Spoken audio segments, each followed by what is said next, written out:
ਵਾਹਿਗੁਰੂ ਜੀ ਕਾ ਖਾਲਸਾ ਵਾਹਿਗੁਰੂ ਜੀ ਕੀ ਫਤਿਹ।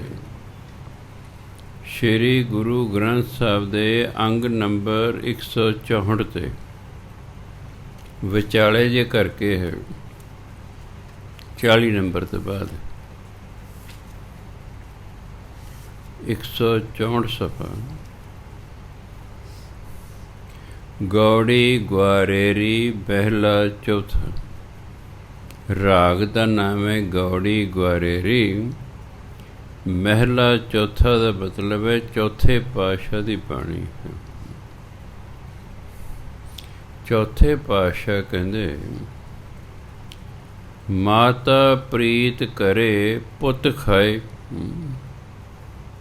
ਮੀਨੇ ਪ੍ਰੀਤ ਪਈ ਜਲ ਨਹਾਏ। ਇਹਨੂੰ ਨਹਾਏ ਬੋਲਣਾ। ਸਤਿਗੁਰ ਪ੍ਰੀਤ ਗੁਰ ਸਿੱਖ ਮੁਖ ਪਾਏ। ਇੱਥੇ ਪ੍ਰੀਤ ਦਾ ਭਾਵ ਹੈ ਖੁਸ਼ੀ। ਮਾਤਾ ਪ੍ਰੀਤ ਕਰੇ ਪੁੱਤ ਖਾਏ। ਜਦੋਂ ਪੁੱਤਰ ਕੁਝ ਖਾ ਪੀ ਰਿਹਾ ਤਾਂ ਮਾਂ ਨੂੰ ਖੁਸ਼ੀ ਹੁੰਦੀ। ਜੇ ਬੱਚਾ ਖਾਵੇ ਨਾ ਚਿੰਤਾ ਲੱਗ ਜਾਂਦੀ ਨਾ, ਵੀ ਬਿਮਾਰ ਹੋਣਾ ਹੈ, ਹਸਪਤਾਲ ਲੈ ਕੇ ਚੱਲੋ। ਜੇ ਗੁਰੂ ਨਾਨਕ ਦੇਵ ਜੀ ਇੱਕ ਵਾਰੀ ਪੈ ਗਏ ਛੋਟੀ ਹੁੰਦੀ ਮੰਜੇ 'ਤੇ ਪੈਰੇ, ਨਾ ਕਿਸੇ ਨਾਲ ਬੋਲਦੇ ਨੇ, ਨਾ ਖਾਂਦੇ ਨਾ ਪੀਂਦੇ ਨੇ, ਸਾਰਾ ਦਿਨ ਲੰਘ ਗਿਆ। ਅਗਲੇ ਮਾਂ ਪਿਓ ਨੂੰ ਚਿੰਤਾ ਹੋ ਗਈ। ਉਸ ਵੇਲੇ ਡਾਕਟਰ ਸੀ, ਉਹਨੂੰ ਸੱਦ ਲਏ। ਸੋ ਇਸ ਲਈ ਮਾਂ ਨੂੰ ਖੁਸ਼ੀ ਹੁੰਦੀ ਹੈ ਜਦੋਂ ਉਹਦਾ ਪੁੱਤਰ ਕੋਈ ਖਾਂਦਾ ਪੀਂਦਾ। ਮੀਨੇ ਪ੍ਰੀਤ ਪਈ ਜਲ ਨਹਾਏ। ਮੀਨ ਮੱਛੀ ਨੂੰ ਕਹਿੰਦੇ। ਮੱਛੀ ਨੂੰ ਖੁਸ਼ੀ ਹੁੰਦੀ ਜਦੋਂ ਪਾਣੀ 'ਚ ਨਹਾਉਂਦੀ ਹੈ। ਉਹਦਾ ਪਾਣੀ ਨਾਲ ਪ੍ਰੇਮ ਹੈ ਨਾ। ਪਾਣੀ ਛਲਾਂਗਾ ਮਾਰਦੀ ਹੈ, ਪਾਣੀ 'ਚ ਤਰਦੀ ਹੈ। ਸਤਿਗੁਰ ਪ੍ਰੀਤ ਗੁਰਸਿੱਖ ਮੁਖ ਪਾਏ। ਪਹਿਲਾਂ ਦੂਜੀਆਂ ਉਦਾਹਰਨਾਂ ਦੇ ਕੇ ਸੰਸਾਰੀ ਪੈਂਦੇ। ਸਤਿਗੁਰੂ ਨੂੰ ਖੁਸ਼ੀ ਹੁੰਦੀ ਕਦੋਂ?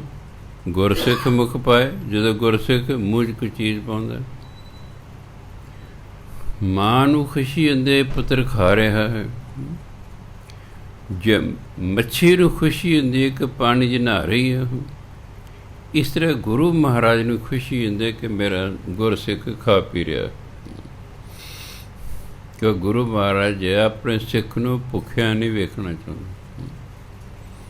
ਵੈਸੇ ਤਾਂ ਜੇ ਕੋਈ ਗੁਰਸਿੱਖ ਹੈ ਉਹ ਤਾਂ ਭੁੱਖਾ ਹੁੰਦਾ ਹੀ ਨਹੀਂ।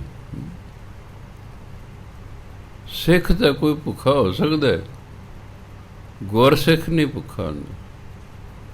ਜਿਹੜਾ ਗੁਰੂ ਦੇ ਆਖੇ ਲੱਗਦਾ ਸਿੱਖ, ਉਹ ਭੁੱਖਾ ਹੋ ਹੀ ਨਹੀਂ ਸਕਦਾ, ਉਹ ਗਰੀਬ ਹੋ ਹੀ ਨਹੀਂ ਸਕਦਾ। ਕਿਉਂ? ਜੇ ਗੁਰੂ ਦਾ ਸਿੱਖ ਹੀ ਗਰੀਬ ਹੈ ਫਿਰ ਅਮੀਰ ਕੌਣ ਹੋਵੇਗਾ? ਗੁਰੂ ਮਹਾਰਾਜ ਨਹੀਂ ਚਾਹੁੰਦੇ ਮੇਰਾ ਸਿੱਖ ਗਰੀਬ ਹੋਵੇ, ਭੁੱਖਾ ਨੰਗਾ ਹੋਵੇ। ਜਿਵੇਂ ਤੁਸੀਂ ਨਹੀਂ ਚਾਹੁੰਦੇ ਕਿ ਤੁਹਾਡਾ ਬੱਚਾ ਭੁੱਖਾ ਨੰਗਾ ਹੋਵੇ, ਇਸ ਤਰ੍ਹਾਂ ਗੁਰੂ ਅਤੇ ਸਿੱਖ ਦਾ ਪਿਆਰ ਹੈ। ਗੁਰੂ ਮਹਾਰਾਜ ਵੀ ਉਦੋਂ ਖੁਸ਼ ਜਦੋਂ ਸਿੱਖ ਖਾਂਦਾ ਪੀਂਦਾ। ਤੇ ਹਰ ਜਨ ਹਰ ਮੇਲੋ ਹਮ ਪਿਆਰੇ। ਹੇ ਪਰਮਾਤਮਾ, ਮੈਨੂੰ ਉਹ ਆਪਣੇ ਹਰ ਜਨ ਦਾ, ਹਰੀ ਦੇ ਸੇਵਕ, ਹਰੀ ਦੇ ਭਗਤ। ਹੇ ਪਰਮਾਤਮਾ, ਤੂੰ ਮੈਨੂੰ ਆਪਣੇ ਭਗਤਾਂ ਨਾਲ ਮਿਲਾ। ਫਿਰ ਕੀ ਹੋਏਗਾ? ਜਿਨ ਮਿਲਿਆ ਦੁੱਖ ਜਾਹੇ ਹਮਾਰੇ। ਜਿਨ੍ਹਾਂ ਨੂੰ ਮਿਲ ਕੇ ਸਾਡੇ ਦੁੱਖ ਦੂਰ ਹੋ ਜਾਣਗੇ। ਹੁਣ ਸਾਧੂ ਨੂੰ ਮਿਲ ਕੇ ਦੁੱਖ ਕਿਵੇਂ ਦੂਰ ਹੋ ਜਾਣਗੇ ਜੀ? ਕਿਵੇਂ? ਉਹ ਦੱਸਣਗੇ ਕਿ ਤੂੰ ਭਾਈ ਨਾਮ ਜਪ, ਫਿਰ ਤੇਰੇ ਦੁੱਖ ਦੂਰ ਹੋਣਗੇ। ਫਿਰ ਬੰਦਾ ਨਾਮ ਜਪਣਾ ਸ਼ੁਰੂ ਕਰ ਦਿੰਦਾ ਹੈ। ਉਹ ਦੁੱਖ ਦਾ ਜੋ ਕਾਰਨ ਹੈ ਉਹ ਖਤਮ ਹੋ ਜਾਂਦਾ ਹੈ। ਗੱਲ ਕਾਰਨ ਦੀ ਹੁੰਦੀ ਹੈ। ਇੱਕ ਬੰਦਾ ਬਿਮਾਰ ਹੈ, ਡਾਕਟਰ ਨੂੰ ਕਾਰਨ ਦਾ ਹੀ ਨਹੀਂ ਪਤਾ ਲੱਗ ਰਿਹਾ, ਉਹ ਠੀਕ ਨਹੀਂ ਕਰ ਸਕਦਾ। ਉਹ ਕਦੇ ਕੋਈ ਦਵਾਈ ਦੇਗਾ, ਕਦੇ ਦਵਾਈ ਦੇ ਅੱਟੇ ਸੱਟੇ ਦੇਗਾ। ਜਦੋਂ ਉਹਨੂੰ ਕਾਰਨ ਪਤਾ ਲੱਗ ਜਾਏ ਕਿ ਇਹਦੀ ਬਿਮਾਰੀ ਦਾ ਆਹ ਕਾਰਨ ਹੈ, ਫਿਰ ਉਹ ਕਾਰਨ ਨੂੰ ਦੂਰ ਕਰਨ ਲਈ ਦਵਾਈ ਦਿੰਦਾ ਹੈ, ਬਿਮਾਰੀ ਨੂੰ ਦੂਰ ਕਰਨ ਲਈ ਨਹੀਂ। ਕਾਰਨ ਨੂੰ, ਜੇ ਬਿਮਾਰੀ ਨੂੰ ਦੂਰ ਕਰਨ ਲਈ ਦਵਾਈ ਦੇਵੇ ਫਿਰ ਤੈਨੂੰ ਕਾਰਨ ਪਤਾ ਕਰਨ ਦੀ ਲੋੜ ਹੀ ਨਹੀਂ, ਫਿਰ ਤੂੰ ਦਵਾਈ ਦੇ ਦਿਓ। ਜਿਸ ਕਾਰਨ ਬਿਮਾਰੀ ਹੈ, ਡਾਕਟਰ ਉਸ ਕਾਰਨ ਨੂੰ ਦੂਰ ਕਰਨ ਲਈ ਦਵਾਈ ਦਿੰਦਾ ਹੈ। ਜਦੋਂ ਕਾਰਨ ਦੂਰ ਹੋ ਜਾਂਦਾ ਹੈ ਤੇ ਬੰਦਾ ਠੀਕ ਹੋ ਜਾਂਦਾ ਹੈ। ਇੱਕ ਬੰਦਾ ਡਾਕਟਰ ਕੋਲ ਜਾਂਦਾ ਜੀ, ਮੈਨੂੰ ਭੁੱਖ ਨਹੀਂ ਲੱਗਦੀ ਜੀ, ਜਾਂ ਮੈਨੂੰ ਹਜਮ ਨਹੀਂ ਹੁੰਦਾ ਜੀ, ਮੈਨੂੰ ਗੈਸ ਬਣਦੀ ਹੈ ਜੀ। ਪਹਿਲਾਂ ਗੱਲਾਂ ਮੈਂ ਬਾਤਾਂ ਪੁੱਛੇਗਾ, ਤੂੰ ਕੀ ਖਾਂਦਾ ਪੀਂਦੇ, ਕਦੋਂ ਦਾ ਤੈਨੂੰ ਹੈ। ਜੇ ਤਾਂ ਉਹਦੀ ਸਮਝ ਆ ਗਿਆ ਠੀਕ ਹੈ, ਨਹੀਂ ਉਹ ਕਹੇਗਾ ਜੀ ਪੇਟ ਦਾ ਅਲਟਰਾਸਾਊਂਡ ਕਰਾਓ, ਵੇਖੋ ਅੰਦਰ ਨੁਕਸ ਨਾ ਹੋਵੇ। ਸਾਡਾ ਸਰੀਰ ਦੇ ਢੱਕਿਆ ਹੋਇਆ ਢੋਲ ਹੈ, ਇਹਦੇ ਅੰਦਰ ਕੀ ਹੋ ਰਿਹਾ ਹੈ ਅਜੇ ਨਹੀਂ ਸਾਨੂੰ ਪਤਾ ਲੱਗਦਾ। ਜਦੋਂ ਉਹ ਅੰਦਰੋਂ ਵੱਧ ਜਾਂਦੀ ਕੋਈ ਬਿਮਾਰੀ ਫਿਰ ਪਤਾ ਲੱਗਦਾ, ਉਹ ਫਿਰ ਅਲਟਰਾਸਾਊਂਡ ਕਰਾਉਂਦਾ, ਫਿਰ ਉਹਨੂੰ ਪਤਾ ਲੱਗਦਾ ਹੈ ਕਿ ਇਹਦੇ ਜਿਹੜੇ ਭੁੱਖ ਨਾ ਲੱਗਣ ਦਾ ਕਾਰਨ, ਗੈਸ ਬਣਨ ਦਾ ਕਾਰਨ ਆਹ ਹੈ। ਉਹਦੇ ਅਨੁਸਾਰ ਫਿਰ ਦਵਾਈ ਦੇ ਕੇ ਉਹਨੂੰ ਠੀਕ ਕਰ ਦਿੰਦਾ। ਇਸੇ ਤਰ੍ਹਾਂ ਹੀ ਜਿਹੜੇ ਸਾਧੂਆਂ ਕੋਲੇ ਪਰਮਾਤਮਾ ਭੇਜਦਾ, ਉਹ ਫਿਰ ਉਹਨੂੰ ਦੱਸਦੇ ਤੇਰੇ ਦੁੱਖ ਦਾ ਕਾਰਨ ਹੈ ਤੂੰ ਨਾਮ ਨਹੀਂ ਜਪਿਆ ਤੇ ਮਾੜੇ ਕੰਮ ਤੂੰ ਪਿਛਲੇ ਜਨਮ 'ਚ ਕੀਤੇ, ਹੁਣ ਉਹ ਤੇ ਗਏ ਹੋ, ਉਹ ਹੋ ਗਏ ਤੇਰੇ ਦੁੱਖ ਦਾ ਕਾਰਨ। ਹੁਣ ਤੂੰ ਨਾਮ ਜਪ ਤਾਂ ਜੋ ਤੇਰਾ ਕਰਮ ਘਟ ਜਾਵੇ ਤੇ ਫਿਰ ਤੂੰ ਸੁਖੀ ਹੋ ਜਾਏ।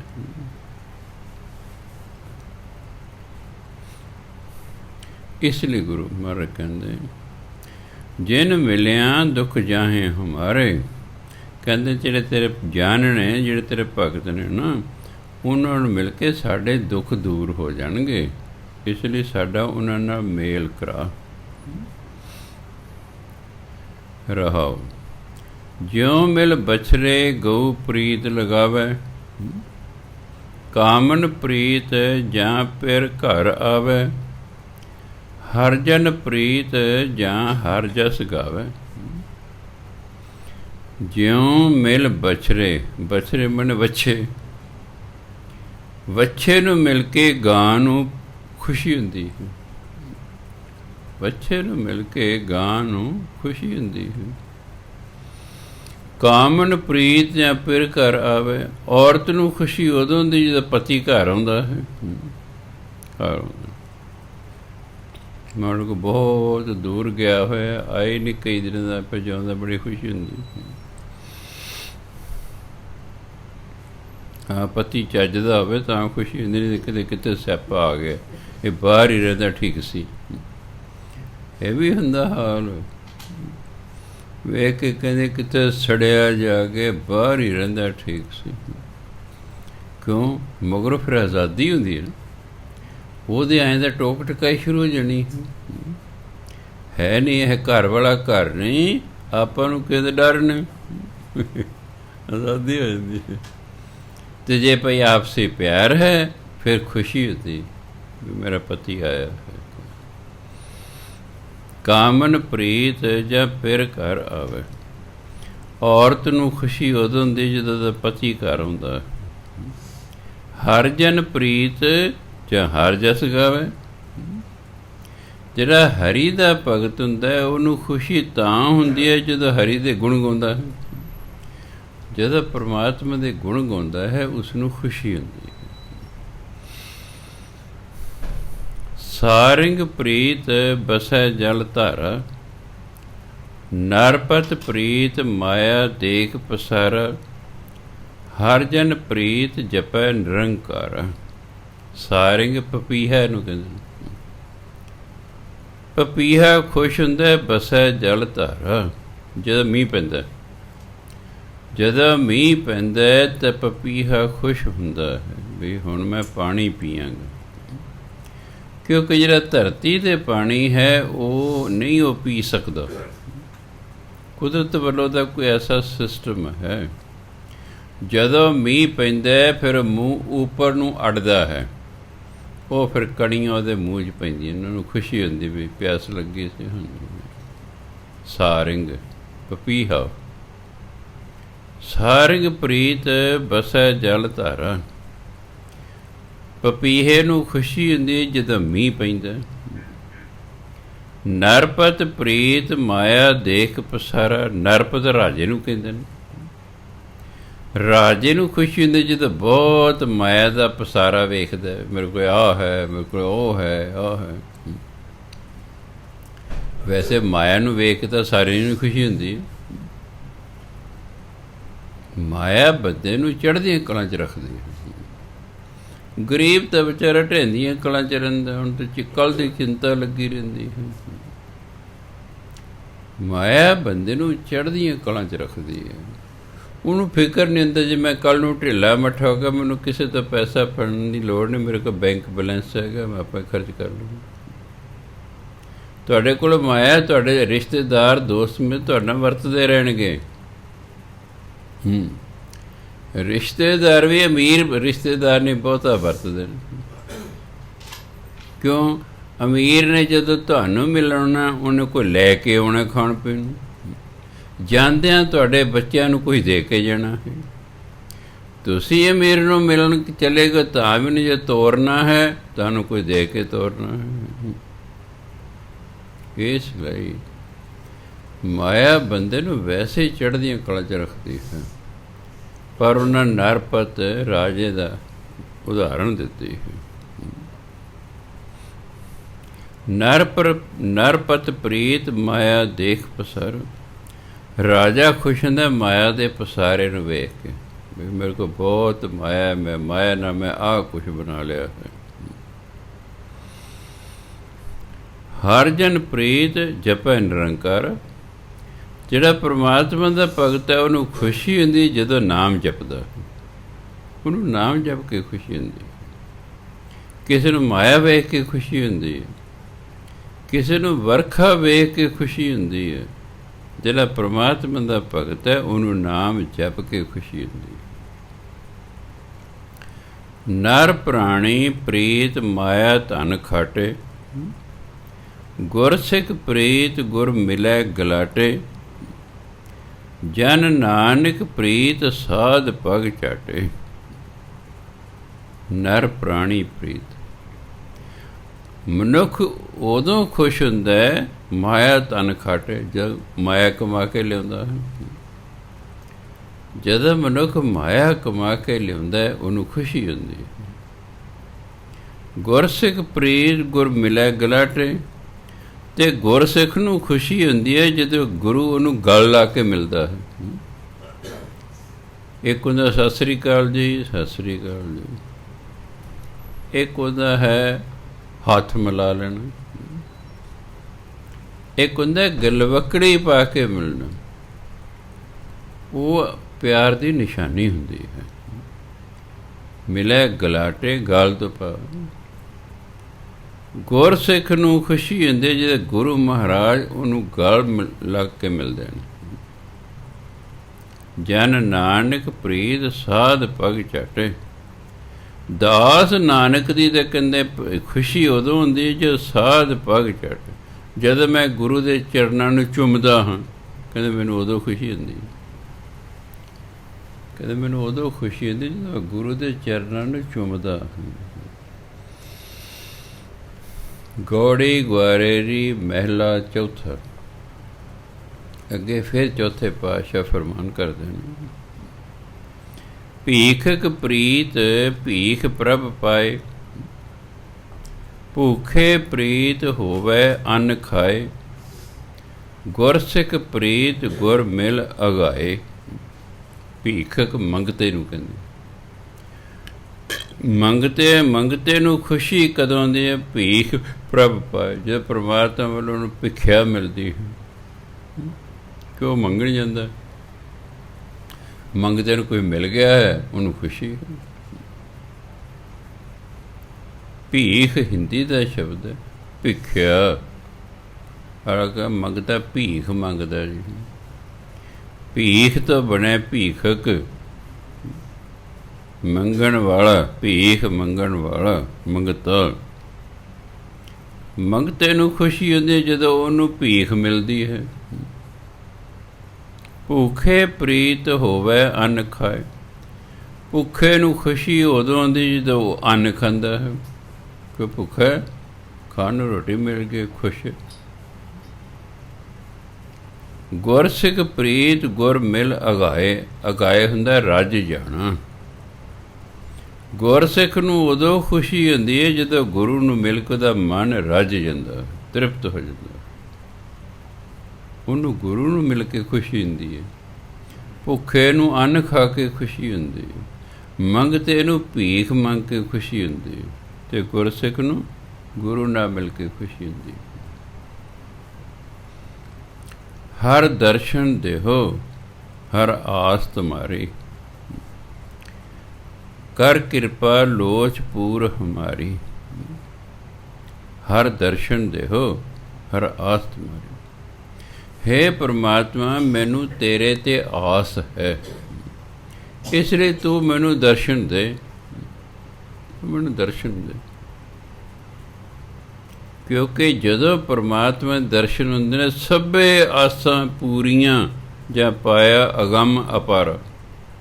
ਜਦੋਂ ਪਰਮਾਤਮਾ ਮਿਲਦਾ ਸਾਰੀਆਂ ਆਸਾਂ ਪੂਰੀਆਂ ਹੋ ਜਾਂਦੀਆਂ, ਕੋਈ ਅਧੂਰੀ ਰਹਿੰਦੀ ਹੀ ਨਹੀਂ। ਨਾਮ ਜਪ ਕੇ ਤਾਂ ਕੁਝ ਪੂਰੀਆਂ ਹੁੰਦੀਆਂ ਨੇ, ਪਰਮਾਤਮਾ ਦੇ ਦਰਸ਼ਨ ਕਰਕੇ ਪਰਮਾਤਮਾ ਨੂੰ ਮਿਲ ਕੇ ਸਾਰੀਆਂ ਇੱਛਾਵਾਂ ਆਟੋਮੈਟਿਕਲੀ ਪੂਰੀਆਂ ਹੋ ਜਾਂਦੀਆਂ। ਹੋਰ ਇੱਛਾ ਮਨ 'ਚ ਰਹਿੰਦੀ ਹੀ ਕੋਈ ਨਹੀਂ। ਇਸ ਲਈ ਉਹ ਕਹਿੰਦੇ ਵੀ ਤੂੰ ਦਰਸ਼ਨ ਦੇ, ਮੈਨੂੰ ਆਸ ਹੈ ਤੇਰੇ 'ਤੇ। ਕਰ ਕਿਰਪਾ ਲੋਚ ਪੂਰ ਹਮਾਰੀ। ਲੋਚ ਬਣੇ ਲੋਚਾ, ਇੱਛਾ। ਹੇ ਪਰਮਾਤਮਾ, ਮੈਨੂੰ ਤੇਰੇ ਦਰਸ਼ਨਾਂ ਦੀ ਇੱਛਾ ਹੈ, ਇਸ ਲਈ ਮੇਰੀ ਇੱਛਾ ਦਰਸ਼ਨ ਦੇ ਕੇ, ਇਸ ਲਈ ਮੇਰੀ ਇੱਛਾ ਪੂਰੀ ਕਰ। ਕਿਰਪਾ ਕਰ, ਮੇਰੀ ਇੱਛਾ ਪੂਰੀ ਕਰ।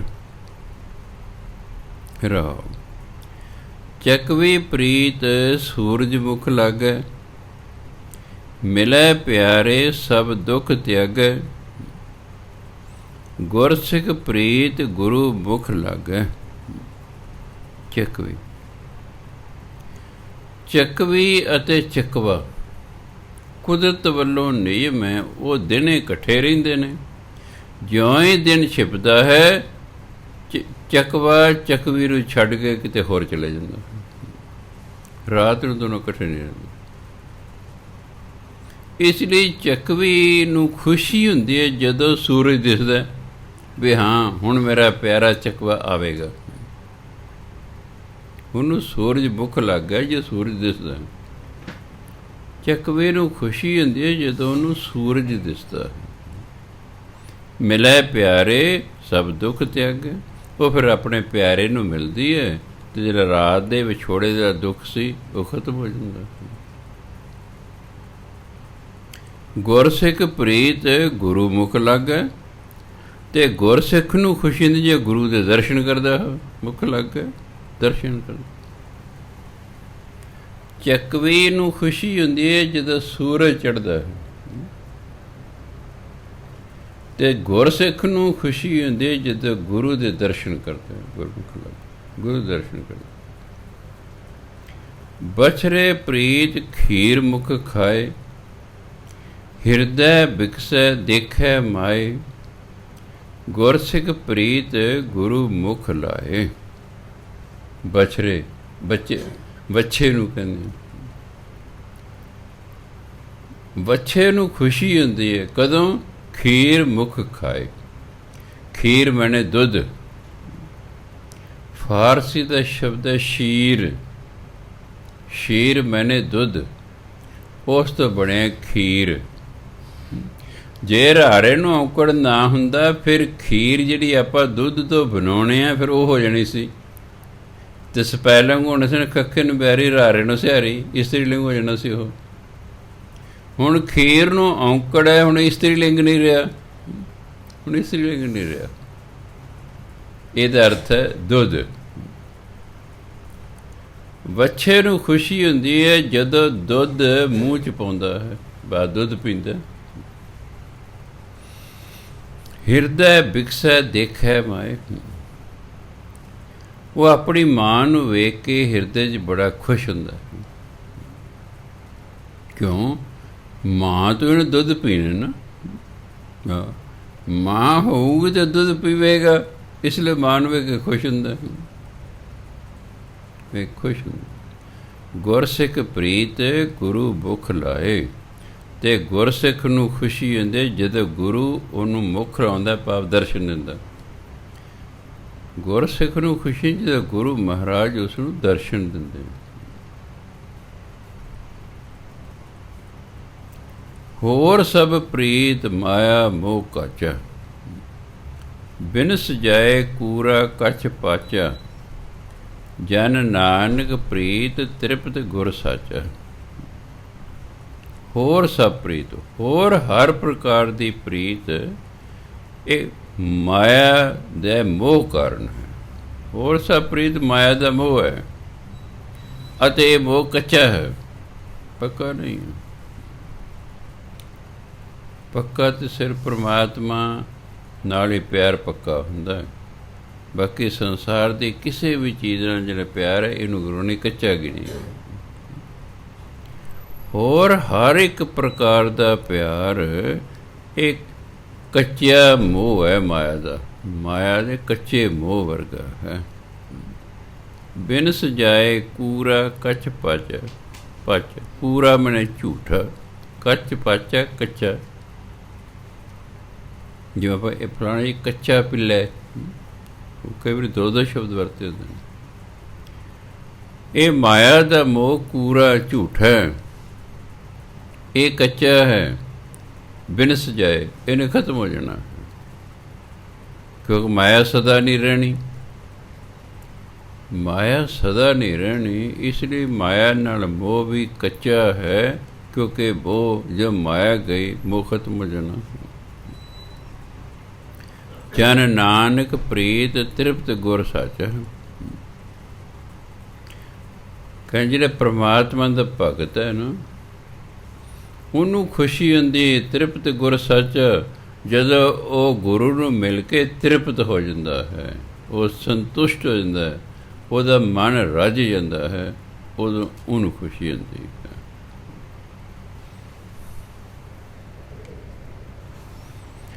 ਅੱਗੇ ਕਹਿੰਦੇ ਗੌੜੀ ਗੁਆਰੇਰੀ ਮਹਿਲਾ ਚੌਥਾ,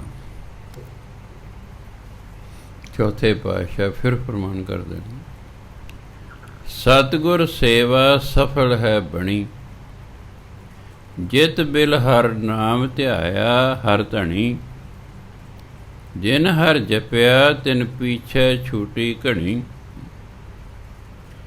ਜਿਹੜੀ ਗੁਰੂ ਦੀ ਸੇਵਾ ਹੈ, ਇਹ ਜੀਵਨ ਨੂੰ ਸਫਲਾ ਕਰਨ ਵਾਲੀ ਹੈ, ਇਹ ਫਲ ਦੇਣ ਵਾਲੀ ਹੈ। ਹੋਰ ਸਕਦਾ ਦੂਜੀ ਹੋਰ ਕਿਸੇ ਦੀ ਸੇਵਾ ਸਾਨੂੰ ਫਲ ਨਾ ਦੇਵੇ, ਗੁਰੂ ਦੀ ਸੇਵਾ ਜੀਵਨ ਨੂੰ ਸਫਲ ਕਰਦੀ ਹੈ। ਕਿਉਂ? ਜਿਤ ਮਿਲ ਹਰ ਨਾਮ ਧਿਆਇਆ ਹਰ ਧਣੀ, ਗੁਰੂ ਨੂੰ ਮਿਲ ਕੇ ਫਿਰ ਹਰੀ ਦਾ ਨਾਮ ਜਪਿਆ ਤਾਂ ਗੁਰੂ ਦੀ ਸੇਵਾ ਸਫਲ ਹੈ। ਜੇ ਹੋਰ ਕਿਹਦੀ ਸੇਵਾ ਕਰਕੇ ਰੱਬ ਹੀ ਭੁੱਲ ਗਿਆ ਤਾਂ ਕਹਿੰਦੇ ਉਹ ਫਿਰ ਸਫਲ ਨਹੀਂ ਹੈ। ਸੇਵਾ ਉਹੀ ਸਫਲ ਹੈ ਜਿਸ ਨਾਲ ਰੱਬ ਯਾਦ ਆਵੇ। ਸੋ ਇਸ ਲਈ ਕਹਿੰਦੇ ਸਤਿਗੁਰ ਸੇਵਾ ਸਫਲ ਹੈ ਬਣੀ, ਜਿਤ ਮਿਲ ਹਰ ਨਾਮ ਧਿਆਇਆ ਹਰ ਧਣੀ। ਧਣੀ ਮੈਨੇ ਮਾਲਕ, ਪਰਮਾਤਮਾ ਸਾਡਾ ਮਾਲਕ ਹੈ। ਗੁਰੂ ਨੂੰ ਮਿਲ ਕੇ ਕਹਿੰਦੇ ਫਿਰ ਉਹਦਾ ਨਾਮ ਜਪਿਆ ਜਾਂਦਾ। ਫਿਰ ਜਿਨ੍ਹਾਂ ਜਪਿਆ, ਜਿਨ ਹਰ ਜਪਿਆ, ਜਿਨ੍ਹਾਂ ਨੇ ਨਾਮ ਜਪਿਆ ਤਿਨ ਪਿੱਛੇ ਛੂਟੀ ਘਣੀ, ਉਹਨਾਂ ਦੀ ਸੰਗਤ ਕਰਕੇ ਹੋਰ ਵੀ ਬਹੁਤ ਦਾ ਜਮਾ ਤੋਂ ਛੁਟਕਾਰਾ ਹੋ ਗਿਆ। ਆਪ ਤਾਂ ਹੋ ਹੀ ਗਿਆ ਤਾਂ ਕਿ ਜਿਨੀ ਨਾਮ ਧਿਆਇਆ ਗਏ ਮਸ਼ੱਕਤ ਘਾਲ, ਨਾਨਕ ਤੇ ਮੁਖ ਉਜਲੇ ਕੀਤੀ ਛੁੱਟੀ ਨਾਲ। ਉਹਦਾ ਮੁਖ ਤੇ ਉਜਲੇ, ਉਹਨੇ ਨਾਮ ਜਪਿਆ। ਪਰ ਜਿਨ੍ਹਾਂ ਨੇ ਸੰਗਤ ਉਹਦੀ ਕੀਤੀ ਉਹਨਾਂ ਦੇ ਮੁਖ ਉਜਲਾ ਹੋ ਗਿਆ। ਕਿਉਂਕਿ ਜਿਹੜਾ ਜਿਹਦੀ ਸੰਗਤ ਕਰੇਗਾ ਉਹ ਉਹਦੇ ਵਰਗੇ ਹੀ ਹੋਵੇਗਾ। ਸਾਧੂ ਦੀ ਸੰਗਤ ਕਰਕੇ ਅਸੀਂ ਨਾਮ ਹੀ ਜਪਾਂਗੇ, ਹੋਰ ਕੀ ਕਰਨਾ। ਗੁਰੂ ਦੀ ਸੰਗਤ ਕਰਕੇ ਵੀ ਨਾਮ ਜਪਾਂਗੇ, ਸਾਧੂ ਦੀ ਸੰਗਤ ਕਰਕੇ ਵੀ ਨਾਮ ਜਪਾਂਗੇ। ਇਸ ਲਈ ਜਿਨ੍ਹਾਂ ਨੇ ਨਾਮ ਜਪਿਆ ਤਿਨ ਪਿੱਛੇ ਛੂਟੀ ਘਣੀ ਘਣੀ, ਮੈਨੇ ਬਹੁਤ ਲੁਕਾਈ, ਉਹਨਾਂ ਦੇ ਪਿੱਛੇ ਲੱਗ ਕੇ ਉਹਨਾਂ ਦਾ ਵੀ ਛੁਟਕਾਰਾ ਹੋ ਗਿਆ। ਗੁਰਸਿੱਖ ਹਰ ਬੋਲੋ ਮੇਰੇ ਭਾਈ, ਹਰ ਬੋਲਦ ਸਭ ਪਾਪ ਲਹਿ ਜਾਈ। ਗੁਰਸਿੱਖ, ਹੇ ਮੇਰੇ ਗੁਰਸਿੱਖੋ, ਹਰ ਬੋਲੋ ਮੇਰੇ ਭਾਈ। हे ਭਰਾਵੋ, ਹਰੀ ਦੇ ਨਾਮ ਬੋਲੋ, ਨਾਮ ਜਪੋ। ਕਹਿੰਦੇ हे ਗੁਰਸਿੱਖੋ, ਹਰੀ ਦਾ ਨਾਮ ਜਪੋ, ਫਿਰ ਕੀ ਹੋਏਗਾ। ਦੇਖੋ, ਤੁਸੀਂ ਬੱਚੇ ਨੂੰ ਕਹਿੰਦੇ ਕਾਕਾ ਮਿਹਨਤ ਕਰ, ਉਹ ਕਹੇ ਫਿਰ ਕੀ ਮਿਲੇਗਾ। ਤੁਸੀਂ ਕਹਿ ਰਹੇ ਤੈਨੂੰ ਨੌਕਰੀ ਮਿਲੇਗੀ, ਇੰਨੀ ਦੁਨੀਆ ਪੜ੍ਹ ਕੇ ਵਿਹਲੀ ਫਿਰਦੀ ਰਹਿੰਦੀ ਹੈ, ਤੈਨੂੰ ਨੌਕਰੀ ਉਹਨਾਂ ਨੂੰ ਮਿਲ ਜਾਂਦੀ। ਅੱਗੋਂ ਕਹੋ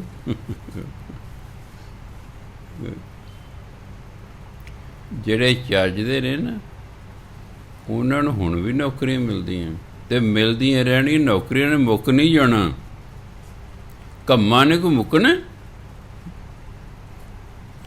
ਸਿਰਫ ਅਸੀਂ ਹੀ ਕਹਿੰਦੇ ਸਾਨੂੰ ਫਲਾਣੀ ਨੌਕਰੀ ਮਿਲੇ। ਹੁਣ ਇੱਕ ਬੰਦਾ ਕਹਿੰਦਾ ਮੈਂ ਜੀ ਫਲਾਣੀ ਨੌਕਰੀ ਕਰਨੀ, ਮੈਂ ਨਹੀਂ, ਤੈਨੂੰ ਸਰਕਾਰੀ ਨੌਕਰੀ ਮਿਲੇਗੀ ਪਰ ਇਹ ਨਹੀਂ ਮਿਲੇਗੀ, ਇਹ ਨਹੀਂ ਮਿਲ। ਹਾਂ, ਸਰਕਾਰੀ ਨੌਕਰੀ ਤੈਨੂੰ ਮਿਲ ਜਾਏਗੀ ਵੀ ਤੂੰ ਟਰਾਈ ਕਰਦਾ ਅੱਡ ਨੌਕਰੀਆਂ ਲਈ, ਸੈਂਟਰ ਦੀ ਨਿਕਲੇ, ਸਟੇਟ ਦੀ ਨਿਕਲੇ, ਤੇਰੇ ਪੱਗ ਸਰਕਾਰੀ ਨੌਕਰੀ ਹੈਗੀ, ਮਿਲ ਜਾਏਗੀ। ਜਿਵੇਂ ਦੋ ਬੀਬੀਆਂ 1 ਸਾਲ ਪਹਿਲਾਂ ਆਈਆਂ, ਇੱਕ BA LLB ਸੀ, ਇੱਕ MLL ਸੀ, BL LLM। ਹੁਣ ਇੱਕ ਸਮਝੋ BA ਹੈ, ਇੱਕ MA ਹੈ। ਗੁਰੂ ਮਹਾਰਾਜ ਜਿਹੜੀ BA ਇਹਨੂੰ ਇਹ ਤਾਂ ਐਤਕੀ ਜੱਜ ਬਣੇਗੀ, ਆਹ ਜਿਹੜੀ MA ਵਾਲੀ ਹੈ ਇਹ ਅਗਲੇ ਸਾਲ ਜੱਜ ਬਣੇਗੀ। ਜੱਜ ਦੋਨੇ ਬਣ ਜਾਣਗੇ, ਇਹ ਅਗਲੇ ਸਾਲ ਬਣੇਗੀ। ਉਹ ਬੜੀ ਹੈਰਾਨ ਹੋਈ ਵੀ ਮੈਂ ਇਹਦੇ ਤੋਂ ਵੱਧ ਪੜ੍ਹੀ ਹੋਈ ਹਾਂ, ਮੈਂ ਇਸ ਤੋਂ ਵੱਧ ਪੜ੍ਹੀ ਹੋਈ ਹਾਂ। ਆਪਣੀ ਆਪਣੀ ਕਿਸਮਤ ਵੀ ਤਾਂ ਹੁੰਦੀ ਹੈ ਕਿ ਕਈ ਚੀਜ਼ਾਂ ਕਾਊਂਟ ਕਰਦੀਆਂ। ਹੌਸਲਾ ਨਹੀਂ ਛੱਡੀਦਾ ਹੁੰਦਾ। ਜੇ ਮੰਨ ਲਓ ਇੱਕੋ ਪੋਸਟ ਨਿਕਲੀ ਕਿਸੇ ਮਹਿਕਮੇ, ਇੱਕੋ, ਤੁਸੀਂ ਸੋਚਦੇ ਯਾਰ 1 ਲੱਖਾਂ ਨੇ ਅਪਲਾਈ ਕਰ ਦੇਣਾ, ਪਰ ਮੈਨੂੰ ਮਿਲਣੀ ਕਿ ਨਹੀਂ ਮਿਲਣੀ। ਹੋ ਸਕਦਾ ਇਹ ਸੋਚ ਕੇ ਅਪਲਾਈ ਹੋਏ 2-3 ਨੇ ਕੀਤਾ ਹੋਵੇ ਤੇ ਤੁਹਾਡਾ ਤੀਰ ਤੁੱਕਾ ਚੱਲ ਜੇ। ਖਾਲਸਾ ਕਾਲਜ ਦੇ ਪ੍ਰੋਫੈਸਰ ਆਪਣਾ ਸਤਸੰਗ ਦੇ ਮੁੰਡਾ, ਉਹ ਵੀ ਇੰਟਰਵਿਊ ਦੇਣ ਗਿਆ। 3 ਸਨ ਬੱਚੇ, 1 ਲੜਕੀ 2 ਲੜਕੇ। ਉਹਨੇ ਸੋਚਿਆ ਵੀ ਲੜਕੀ ਤਾਂ ਮੇਰੇ ਤੋਂ ਘੱਟ ਨੰਬਰਾਂ ਵਾਲੀ ਹੈ, ਇਹਦਾ ਤਜਰਬਾ ਵੀ ਘੱਟ ਹੈ, ਪਰ ਜਿਹੜਾ ਆਹ ਲੜਕਾ ਹੈ ਇਹਦੇ ਮੇਰੇ ਤੋਂ ਬਹੁਤ ਜ਼ਿਆਦਾ ਨੰਬਰ ਨੇ, ਇਹ ਤਜਰਬਾ ਜ਼ਿਆਦਾ ਹੈ, ਵੀ ਨੌਕਰੀ ਤਾਂ ਇਹਨੂੰ ਮਿਲੂ, ਮੈਨੂੰ ਕਿਸੇ ਮਿਲਣੀ ਵੀ। ਜਦੋਂ ਹਾਂ ਦੇਖੋ ਉਹਨੂੰ ਨੌਕਰੀ ਮਿਲਣੀ ਸੀ, ਆਪੇ ਗੱਲਾਂ ਲੱਗੇ ਕਰਨ। ਉਹ ਜਿਹੜਾ ਲੜਕਾ ਬਹੁਤ ਹੁਸ਼ਿਆਰ ਸੀ, ਉਹ ਕਹਿੰਦਾ ਵੀ ਤੂੰ ਕਿੱਥੋਂ ਦਾ? ਕਹਿੰਦਾ ਮੈਂ ਪਟਿਆਲੇ ਦਾ ਹੀ ਹਾਂ। ਕਹਿੰਦੇ ਯਾਰ ਮੈਨੂੰ ਤਾਂ ਕਿਤੇ ਹੋਰ ਨੌਕਰੀ ਮਿਲ ਜਾਏਗੀ, ਮੈਂ ਕਿਹੜਾ ਪਟਿਆਲੇ ਦਾ, ਮੈਂ ਤਾਂ ਗੁਰਦਾਸਪੁਰ ਉੱਧਰ ਦਾ ਹਾਂ। ਚੱਲ ਤੂੰ, ਮੈਂ ਜਾਨਾ, ਤੂੰ ਇੰਟਰਵਿਊ ਦੇ ਲੈ। ਦੇਖੋ ਉਹ ਇੰਟਰਵਿਊ 'ਚ ਨਹੀਂ ਗਿਆ, ਉਹ ਚਲਿਆ ਗਿਆ। ਕਹਿੰਦੇ ਚੱਲ ਉਹ ਸਿਲੈਕਟ ਹੋ ਗਿਆ। ਜਿਹੜਾ ਸੋਚਦਾ ਸੀ ਵੀ ਇਹ ਮੇਰੇ ਤੋਂ ਵੱਧ ਨੰਬਰ ਵਾਲਾ, ਉਹ ਚਲੇ ਗਿਆ, ਦੂਜਾ ਸਿਲੈਕਟ ਹੋ ਗਿਆ। ਇਸ ਲਈ ਆਸ ਤੇ ਸੰਸਾਰ ਹੈ, ਆਸ ਨਹੀਂ ਛੱਡੀ ਦੀ। ਅੰਗਰੇਜ਼ੀ ਕਹਿੰਦਾ ਹੋਪ ਸਸਟੇਨਸ ਲਾਈਫ। ਅੱਜ ਜਿਹੜਾ ਡਿਪਰੈਸ਼ਨ ਹੋ ਜਾਂਦਾ ਇਹ ਆਸ ਲਾ ਬੈਠੇ ਨੇ। ਆਤਮ ਹੱਤਿਆ ਜਿਹੜੇ ਕਰਦੇ ਨੇ ਇਹ ਵੀ ਆਸ ਲਾ ਬੈਠੇ ਹੁੰਦੇ ਨੇ। ਜਿਹੜੇ ਲੋਕ ਆਸ ਰੱਖਦੇ ਨੇ, ਹੋਪਫੁੱਲ ਰਹਿੰਦੇ ਨੇ, ਉਹ ਨਹੀਂ ਇਹੋ ਜਿਹੇ ਕੰਮ ਕਰਦੇ। ਜਦੋਂ ਤੁਸੀਂ ਇਹ ਸੋਚੋਗੇ ਤੁਹਾਨੂੰ ਕਈ ਵਾਰੀ ਸਮੱਸਿਆਵਾਂ ਦਾ ਹੱਲ ਹੀ ਨਹੀਂ ਲੱਭਦਾ, ਤੁਸੀਂ ਬੇਵੱਸ ਹੋ ਕੇ ਲੋਕ ਜਿਹੜਾ ਆਤਮ ਹੱਤਿਆ ਕਰ ਲੈਂਦੇ। ਕਈ ਲੋਕ ਆਪਣਾ ਦੁੱਖ ਦੂਜੇ ਨਾਲ ਸਾਂਝਾ ਹੀ ਨਹੀਂ ਕਰਦੇ। ਜੇ ਅਸੀਂ ਦੁੱਖ ਸਾਂਝਾ ਨਹੀਂ ਕਰਾਂਗੇ ਸਾਨੂੰ ਹੱਲ ਕੌਣ ਦੱਸੇਗਾ? ਕਈ ਵਾਰੀ ਕੋਈ ਹੱਲ ਦੱਸ ਦਿੰਦਾ। ਮੇਰੇ ਮੋਢਾ ਕੋਈ ਸੱਟ ਨਹੀਂ ਸੀ ਵੱਜੀ, 2-2.5 ਮਹੀਨੇ ਪਹਿਲਾਂ ਦੁਖਣ ਲੱਗ ਗਿਆ। ਚਲੋ 10-12 ਦਿਨ ਮੈਂ ਦਵਾਈ ਖਾਧੀ, ਨਹੀਂ ਗੱਲ ਬਣੀ। ਮੈਂ ਇੱਕ ਫਿਜ਼ੀਓਥੈਰੇਪੀ ਵਾਲੇ ਨੂੰ ਬੁਲਾਇਆ, ਉਹ 5 ਦਿਨ ਉਹਨੇ ਮੇਰੀ ਫਿਜ਼ੀਓਥੈਰੇਪੀ ਕੀਤੀ। ਕਹਿੰਦਾ ਬਾਬਾ ਜੀ ਕੋਈ ਫਰਕ ਪਿਆ? ਮੈਂ ਭਰਾਵਾ ਨਾ, ਕੋਈ ਫਰਕ ਨਹੀਂ ਪਿਆ। ਕਹਿੰਦੇ ਫਿਰ ਕੋਈ ਫਾਇਦਾ ਨਹੀਂ, ਤੁਸੀਂ ਕੋਈ ਹੋਰ ਤੋਂ ਕਰਾ ਲਓ। ਦੂਜੇ ਤੋਂ ਕਰਾਈ, 6 ਦਿਨ ਉਸਨੇ ਕੀਤੀ। ਕਹਿੰਦੇ ਬਾਬਾ ਜੀ ਫਰਕ ਪਿਆ? ਮੈਂ ਭਰਾਵਾ 5 ਪੈਸੇ ਵੀ ਨਹੀਂ ਫਰਕ ਪਿਆ। ਮੈਂ ਇਹਨੂੰ ਛੜੇ ਵੀ ਇਹਨਾਂ ਨੂੰ ਸਮਝ ਨਹੀਂ ਆ ਰਹੀ, ਸਮਝ ਨਹੀਂ ਆ ਰਹੀ।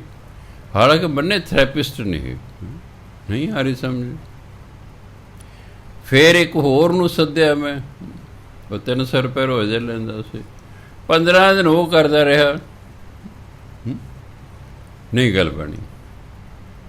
ਮੈਂ ਨਾ ਜੀ, ਨਹੀਂ ਗੱਲ ਬਣੀ। ਖਟੜਾ ਸਾਹਿਬ ਜਿਹੜੇ DIG ਸਨ, ਉਹਨਾਂ ਨੂੰ ਇਸ ਗੱਲ ਦਾ ਪਤਾ ਲੱਗਾ। ਉਹ ਕਹਿੰਦੇ ਵੀ ਸਾਡੇ ਪਿੰਡ ਦੀ ਕੁੜੀ ਫਿਜ਼ੀਓਥੈਰੇਪਿਸਟ ਹੈ, PhD ਕੀਤੀ ਹੋਈ ਨੇ ਕੇਰਲਾ ਤੋਂ, ਉਹ ਨਾਭੇ ਇਹ ਕੰਮ ਕਰਦੀ। ਉਹਨਾਂ ਨੇ ਜਿਹੜੇ ਜੱਸੀ ਦੀ ਡਿਊਟੀ ਲਾਤੀ, ਉੱਥੇ ਇੱਕ ਬੰਦੇ ਡਿਊਟੀ ਲਾਤੀ ਵੀ ਅੱਗੋਂ ਤੁਸੀਂ ਮਿਲਣਾ ਬਾਬਾ ਜੀ ਆ ਰਹੇ ਨੇ। ਉਹ ਵੀ ਉਸ ਬੀਬੀ ਨੂੰ ਜਾਣਦੇ ਸੀ। ਉਹਨੂੰ ਮੈਂ ਟਾਈਮ ਦਿੱਤਾ ਵੀ 11:30 ਵਜੇ ਪਹੁੰਚ ਜਾਓ। ਮੈਂ 11:30 ਪਹੁੰਚ ਗਿਆ। ਮੈਨੂੰ ਕਹੇ ਬਾਬਾ ਜੀ ਲੇਟ ਜਾਓ। ਮੈਂ ਲੇਟ ਗਿਆ। ਕਹੇ ਬਾਬਾ ਜੀ ਸਰੀਰ ਢਿੱਲਾ ਛੱਡ ਦਿਓ। ਕਹਿੰਦੇ ਨਾ ਤੁਹਾਡੀ ਧੌਣ ਮੈਂ ਵੱਟ ਦੇਣਾ, ਇਹ ਕੜਕ ਕੜਕ ਕਰੇਗੀ, ਡਰਿਓ ਨਾ ਵੀ ਕਿਤੇ ਮੇਰੀ ਧੌਣ ਨਾ ਤੋੜ ਦੇ। ਨਹੀਂ ਕਿ ਧੌਣ ਤੁਹਾਡੀ ਟੁੱਟੇਗੀ ਨਹੀਂ, ਪਰ ਇਹ ਕੜਕ ਕੜਕ ਕਰੇਗੀ। ਜਦੋਂ ਦਿੱਤਾ ਨਾ ਬਲੇਮਾ ਮੇਰੀ ਧੌਣ ਨੂੰ, ਇਹ ਐਂ ਕੀਤਾ, ਮੇਰੇ ਜੇ ਬਨੌਟੀ ਦੰਦ ਸਨ ਉਹ ਬਾਹਰ ਨੂੰ। ਮੈਨੂੰ ਐਂ ਲੱਗੇ ਬਈ ਜੈਮਲ ਸੇ ਤੇਰੀ ਧੌਣ ਤੇ ਗਈ ਹੈ, ਮਾਰਾ ਝਟਕਾ। ਕਹਿੰਦੇ ਹੁਣ ਮੋਢੇ ਨੂੰ ਕਰਨਾ। ਕਹਿੰਦੇ ਕਈ ਵਾਰੀ ਮੋਢਾ ਜਿਹੜਾ ਜਿਹਨਾਂ ਨੂੰ ਆਖਦੇ ਸਰਵਾਈਕਲ ਹੈ, ਉਹਨਾਂ ਕਾਰਨ ਵੀ ਦੁਖਣ ਲੱਗ ਜਾਂਦਾ ਹੈ। ਕਹਿੰਦੇ ਢਿੱਲਾ ਛੱਡ ਦਿਓ। ਮਾਰਿਆ ਝਟਕਾ, ਬੀਬੀ ਬੜਾ ਜ਼ੋਰ ਮਾਰਿਆ ਝਟਕਾ, ਕੜਕ ਕੜਕ ਕਰੇ। ਕਹਿੰਦੇ ਜੀ ਹੁਣ ਜਿਹੜਾ ਮੋਢਾ ਤੁਹਾਡਾ ਦੁਖਦਾ, ਜਿਸ ਪਾਸੇ ਨਹੀਂ ਨਾ ਸੌਂ ਹੁੰਦਾ, ਉਸੇ ਪਾਸੇ ਅੱਜ ਰਾਤੀ ਸਮਿਓ। ਜੇ ਤੇ ਨੀਂਦ ਆ ਗਈ ਫਿਰ ਕੱਲ੍ਹ ਨੂੰ ਮੇਰੇ ਕੋਲ ਆਉਣ ਦੀ ਲੋੜ ਨਹੀਂ, ਅਤੇ ਜੇ ਨਾ ਨੀਂਦ ਆਈ ਤਾਂ ਫਿਰ ਆ ਜਾਓ।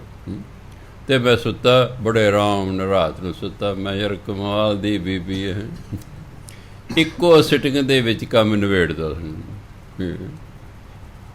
ਦੇਖੋ ਜੇ ਆਪਾਂ ਦੱਸਾਂਗੇ ਕੋਈ ਨਾ ਕੋਈ ਦੱਸ ਪਾਵੇਗਾ। ਜੇ ਆਪਾਂ ਕਿਸੇ ਨਾਲ ਆਪਣਾ ਦੁੱਖ ਸਾਂਝਾ ਹੀ ਨਹੀਂ ਕਰਦੇ ਤਾਂ ਫਿਰ ਕਿਵੇਂ ਗੱਲ ਬਣੇਗੀ? ਅੱਜ ਡਿਪਰੈਸ਼ਨ ਚਲੇ ਜਾਂਦੇ ਨੇ, ਆਤਮ ਹੱਤਿਆ ਕਰਨ ਤੱਕ ਜਾਂਦੇ ਨੇ। ਐਕਚੁਅਲੀ ਆਪਣੇ ਦੁੱਖ ਇਹ ਨਾ ਤਾਂ ਸਾਈਕੋਲੋਜਿਸਟਾਂ ਨੂੰ ਦੱਸਦੇ ਨੇ। ਦੇਖੋ ਗਾਈਡੈਂਸ ਕਰਨ ਵਾਲੇ, ਜਿਹਨੂੰ ਕਾਉਂਸਲਿੰਗ ਕਹਿੰਦੇ ਨੇ, ਉਹੀ ਬੰਦੇ ਹੁੰਦੇ ਨੇ ਹਸਪਤਾਲਾਂ। ਉਹਨਾਂ ਨੂੰ ਕਾਉਂਸਲਿੰਗ ਕਰਨੀ ਚਾਹੀਦੀ ਵੀ ਇਸ ਤਰ੍ਹਾਂ ਹੈ, ਉਹ ਤੁਹਾਨੂੰ ਦੱਸਣਗੇ ਸਾਰਾ ਕੁਛ। ਜਦੋਂ ਹੱਦ ਹੀ ਟੱਪ ਜਾਏ ਫਿਰ ਗੱਲ ਵੱਖਰੀ ਹੁੰਦੀ, ਨਹੀਂ ਤਾਂ ਹੋਪਫੁਲ ਜ਼ਿੰਦਗੀ 'ਚ ਰਹਿਣਾ ਚਾਹੀਦਾ। ਮੈਂ ਉਹ ਬੀਬੀ ਸੋ ਹੱਸਣ ਲੱਗਾ। ਮੈਂ ਬੀਬੀ ਜੀ ਜੇ ਨਾ ਮੇਰੇ ਮੋਢੇ ਠੀਕ ਹੋਏ, ਮੈਂ ਮੋਢੇ ਬਦਲਾ ਲੈਣੇ ਨੇ। ਇੱਕ ਬੀਬੀ ਕਹਿੰਦੀ ਨਹੀਂ ਜੀ, ਜੇ ਤੁਸੀਂ ਮੋਢੇ ਬਦਲਾ ਲੈਣੇ ਤੁਸੀਂ ਉੱਪਰ ਨੂੰ ਨਹੀਂ ਚੱਕ ਸਕੋ ਨਾ, ਇਹ ਇੱਥੋਂ ਤੱਕ ਹੀ ਰਹਿ ਜਾਣਗੇ। ਕੱਪੜੇ ਪਾਉਣੇ ਔਖੇ ਹੁੰਦੇ ਨੇ, ਜਿਵੇਂ ਗੋਡਿਆਂ ਵਾਲੇ ਚੌਂਕੜੇ ਚੂਕੜੇ ਨਾ ਮਾਰ ਸਕਦੇ। ਹਾਂ ਇਹ ਨਾ ਫਿਰ ਐਂ ਉੱਪਰ ਨੂੰ ਨਹੀਂ ਜਾਂਦੇ ਤੁਹਾਡੇ ਹੱਥ। ਨਹੀਂ ਕੋਈ ਕਹਿੰਦੇ ਤੁਸੀਂ ਕਰਾਓ ਠੀਕ ਹੋ ਜਾਓਗੇ, ਉਹ ਠੀਕ ਕਰ ਦਿਓ। ਤਾਂ ਮੈਂ ਕਹਿੰਦਾ ਵੀ ਤੁਸੀਂ ਦੁੱਖ ਹੈ ਤੁਹਾਨੂੰ ਕਿਸੇ ਨਾ ਕਿਸੇ ਨਾਲ ਜ਼ਰੂਰ ਸਾਂਝਾ ਕਰੋ। ਕੋਈ ਨਾ ਕੋਈ ਢੰਗ ਤਰੀਕਾ ਦੱਸਦਾ, ਤੁਹਾਨੂੰ ਹੌਸਲਾ ਦਿੰਦਾ ਹੈ। ਸੋ ਇਸ ਲਈ ਗੁਰੂ ਮਹਾਰਾਜ ਕਹਿੰਦੇ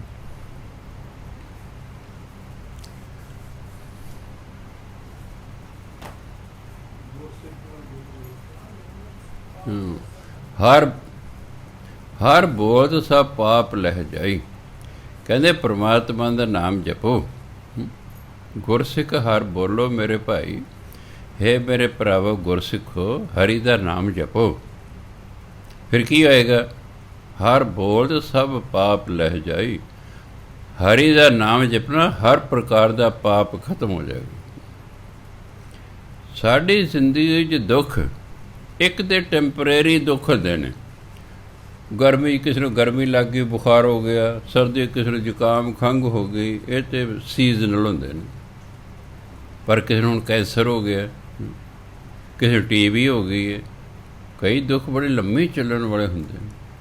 ਇਹਨੂੰ ਧਰਮ ਕਹਿੰਦਾ ਕਰਮਕ ਰੋਗ। ਇਹ ਸਾਡੇ ਕਰਮਾਂ ਕਾਰਨ ਰੋਗ ਲੱਗ ਗਿਆ ਹੋ। ਉਹ ਠੀਕ ਹੈ, ਜਿਹੜੇ ਕਰਮਾਂ ਕਾਰਨ ਰੋਗ ਲੱਗਾ ਹੁੰਦਾ ਉਹ ਦਵਾਈਆਂ ਨਾਲ ਠੀਕ ਨਹੀਂ ਹੁੰਦਾ। ਉਹ ਤਾਂ ਫਿਰ ਨਾਮ ਬਾਣੀ ਨਾਲ ਠੀਕ ਹੋਏਗਾ। ਬਾਣੀ ਪੜ੍ਹੀਓ, ਨਾਮ ਜਪੀਓ, ਤਾਂ ਜਿਸ ਪਾਪ ਕਰਮ ਕਾਰਨ ਉਹ ਦੁੱਖ ਲੱਗੇ, ਉਹ ਪਾਪ ਕਰਮ ਖਤਮ ਹੋ ਜਾਏ। ਜੇ ਤਾਂ ਹੋਇਆ ਛੋਟਾ, ਫਿਰ ਤੇ ਕੋਈ ਗੱਲ ਬਣ ਸਕਦੀ ਹੈ। ਇੱਕ ਬੀਬੀ ਕਹਿੰਦੀ ਜੀ ਮੇਰੇ ਬੱਚਾ ਨਹੀਂ ਹੋ ਰਿਹਾ, ਇੰਨੇ ਸਾਲ ਹੋ ਗਏ ਵਿਆਹ ਨੂੰ। ਮੈਂ ਮਹਾਂਪੁਰਖਾਂ ਪੁੱਛਿਆ, ਉਹ ਕਹਿੰਦੇ ਇਹਨੇ ਪਿਛਲੇ ਜਨਮ 'ਚ ਨਾ ਕਈ ਕੁੜੀਆਂ ਗਰਭ ਦੇ ਵਿੱਚ ਹੀ ਮਾਰ ਦਿੱਤੀਆਂ ਸਨ। ਇਹਦੇ ਨਹੀਂ ਹੋਏਗਾ, ਇਹਨੂੰ ਪਾਪ ਲੱਗ ਗਿਆ। ਇਹਦੇ ਨਹੀਂ ਹੋਏਗਾ, ਇਹ ਬੜਾ ਲੰਮਾ ਪਾਪ ਹੈ। ਉਸਦਾ ਕਈ ਜਨਮ ਨਾ ਬੱਚਾ ਹੋਵੇ। ਆਮ ਹੀ ਪਹਿਲਾਂ, ਹੁਣ ਤਾਂ ਸਰਕਾਰ ਨੇ ਸਖਤੀ ਕਰਦੀ ਨਾ, ਤੁਸੀਂ ਅਬਾਰਸ਼ਨ ਨਹੀਂ ਕਰਾ ਸਕਦੇ। ਪਹਿਲਾਂ ਦੇਖਿਆ, ਹਾਂ ਲੜਕੀ ਹੈ, ਚਲੋ ਜੀ ਮਾਰ ਕੇ ਪਰਾਂ ਕਰੋ ਜੀ। ਕਿਸੇ ਦਾ ਕਤਲ ਕਰਨਾ ਧਿਆਨ ਦੇਣਾ। ਇੱਕ ਸਪਨੀ ਹੈ, ਜਿੰਨੇ ਵੀ 84 ਲੱਖ ਜੂ ਨੇ, ਇੱਕ ਸਪਨੀ ਹੀ ਹੈ ਜਿਹੜੀ ਆਪਣੇ ਬੱਚਿਆਂ ਨੂੰ ਖਾਂਦੀ ਹੈ। ਹੋਰ ਕੋਈ ਜਾਨਵਰ ਆਪਣੇ ਬੱਚੇ ਨੂੰ ਨਹੀਂ ਖਾਂਦਾ। ਸਪਨੀ 100 ਆਂਡਾ ਦਿੰਦੀ ਹੈ। ਜਦੋਂ ਆਂਡਿਆਂ 'ਚ ਬੱਚੇ ਨਿਕਲੇ, ਸਪਨੀ ਖਾਣਾ ਸ਼ੁਰੂ ਕਰਦੇ ਉਹਨਾਂ ਨੂੰ। ਜਿਹੜੇ 5-7 ਭੱਜ ਕੇ ਬਾਕੀ ਉਹਨੂੰ ਖਾ ਜਾਂਦੀ ਹੈ। ਕੁਦਰਤ ਵੱਲੋਂ ਹੈ ਕੋਈ ਨਹੀਂ ਤਾਂ ਧਰਤੀ ਦੇ ਸੱਪ ਹੀ ਸੱਪ ਹੋ ਜਾਣਗੇ। ਇਹ ਹੁਣ ਦਾਤਾ ਜਾਣੇ ਵੀ ਕਿਉਂ ਖਾਂਦੀ ਹੈ। ਉਹ ਆਪਣੇ ਬੱਚਿਆਂ ਨੂੰ ਖਾਂਦੀ। ਅਤੇ ਕਈ ਬੀਬੀਆਂ ਜਿਹੜੀਆਂ ਅਬਾਰਸ਼ਨ ਕਹਿੰਦੇ ਆਪਣੀ ਲੜਕੀ ਨੂੰ ਖਾ ਰਹੀਆਂ ਨੇ।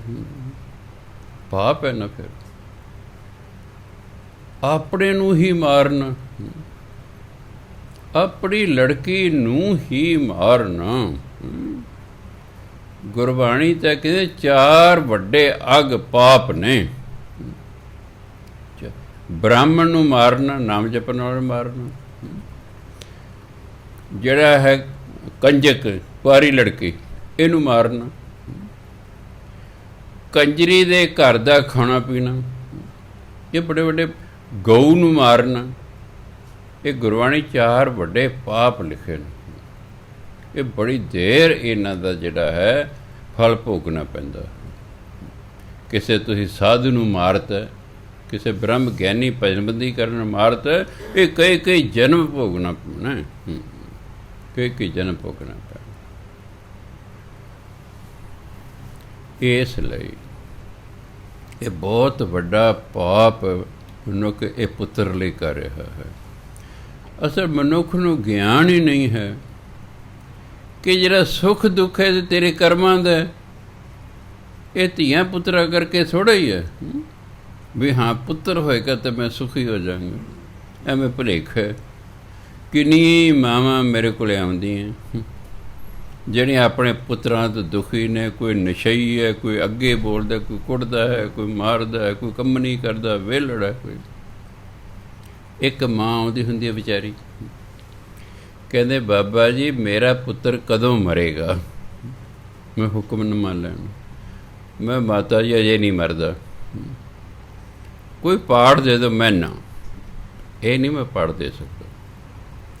ਨਾ ਮੇਰੇ ਕਹਿਣ ਨਾਲ ਉਹਨੇ ਮਰਨਾ ਹੈ ਤੇ ਨਾ ਮੇਰੇ ਕਹਿਣ ਨਾਲ ਉਹਨੇ ਜਿਉਂਦੇ ਰਹਿਣਾ। ਇਹ ਤੇ ਪ੍ਰਭਾਤ ਜਿੰਨੀ ਉਮਰ ਲਿਖਤੀ ਬ੍ਰਹਮ ਗਿਆਨੀ ਵੀ ਜੀਵਨ ਦਾਨ ਤੇ ਦੇਂਦਾ, ਮਾਰਦਾ ਨਹੀਂ ਕਿਸੇ ਨੇ ਛੇਤੀ। ਤੇ ਅਸੀਂ ਕੌਣ?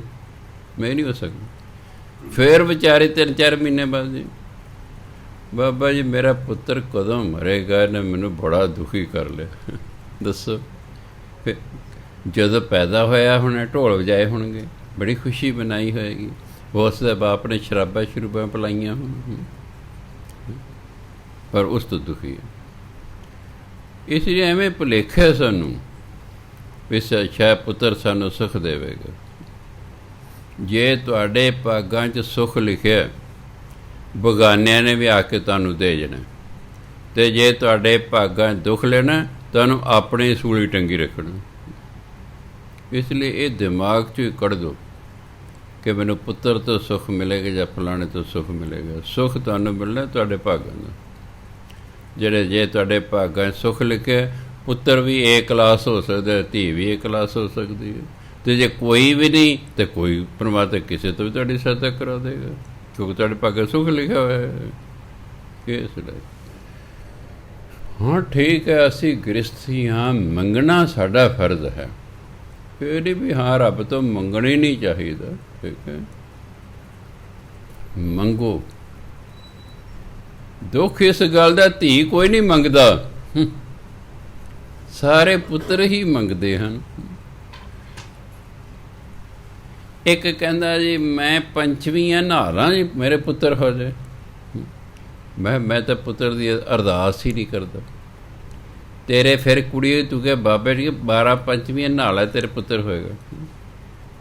ਮੈਂ ਤਾਂ ਪੁੱਤਰ ਦੀ ਅਰਦਾਸ ਹੀ ਨਹੀਂ ਕਰਦਾ, ਤੂੰ ਜਾਣ, ਤੇਰਾ ਕੰਮ ਜਾਣ। ਹਾਂ ਬੱਚਾ ਨਹੀਂ ਹੈਗਾ, ਉਹ ਅਰਦਾਸ ਕਰਾ ਲਓ, ਸੱਚੇ ਪਾਤਸ਼ਾਹ ਬੱਚਾ ਹੋਵੇ।